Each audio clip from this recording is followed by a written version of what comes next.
We're joined by Melbourne Heart FC CEO Scott Munn. Scott, thanks for joining us. Thanks very much, Simon.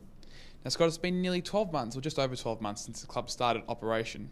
How would you describe the journey to date? Oh, look, I think it's been a great ride, and we've learned a lot. We've done some things well, and there are other things that we probably could have done better, and we continue to self-evaluate. But overall, I think we're probably getting a pass grade at the moment. What has been your biggest highlight of the season so far?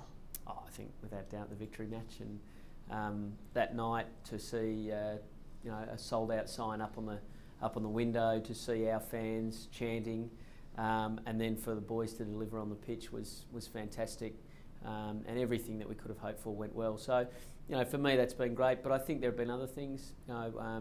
Aziz Bahich playing extremely well.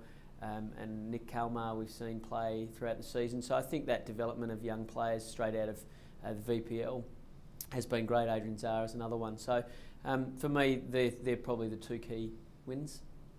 Yeah, how important was the Melbourne derby? Just looking at that for a moment. How important was that win in building, I guess, an identity for the club within the greater sporting landscape in Victoria?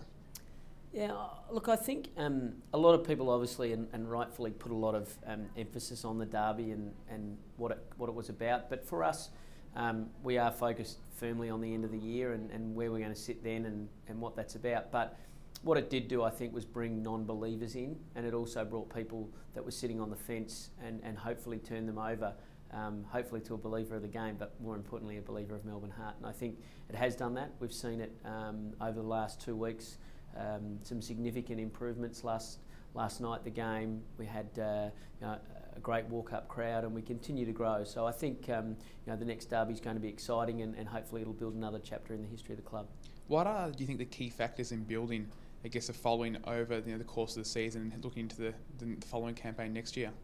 Yeah, I think there's a whole range of areas. One is that we stick to those original values that we had and communicating with the grassroots football, and we've had nearly 13,000 young men and women come through our clinics now, and continuing to work with the local clubs. I think that's really important. The Westpac heart-to-heart program's been great, but also playing a fantastic style of football. We said at the start it was going to be exciting, and there's no question now that the boys are starting to play some great football on the field, and it's exciting.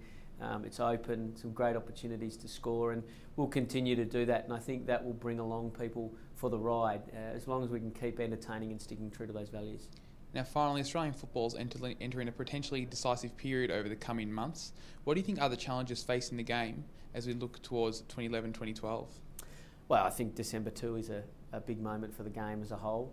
I don't think it is worrying if we're unsuccessful, but I think certainly it's a positive if we are successful. It'll certainly position the game moving forward as a marquee national sport and an international sport, and that's the most important. But we need to get the economics right. We need to ensure that all clubs are commercially viable. Not just ourselves, but every club, that we have a sustainable competition and a sustainable model moving into the future. That's the most important thing. We need to make sure that clubs like North Queensland are sustainable, and I know the A-League are working incredibly hard at that, the FFA, and I think we'll see some significant improvements around that area over the next 12 months. Scott, thanks very much for your time. Thanks, Simon.